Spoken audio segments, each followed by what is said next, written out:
So this is a different method of cutting segments on a miter saw. Zoomed in so you can see this setup.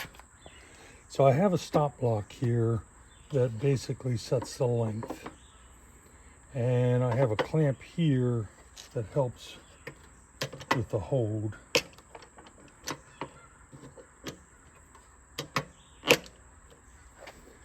So you don't have to have your fingers in there.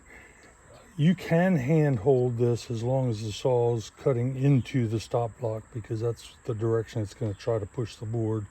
But you'll get a better cut if you clamp it. I'll show both methods briefly.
When you pick the saw up too quick, it tends to catch and tear up the segment. So leave the saw down, but you can do that.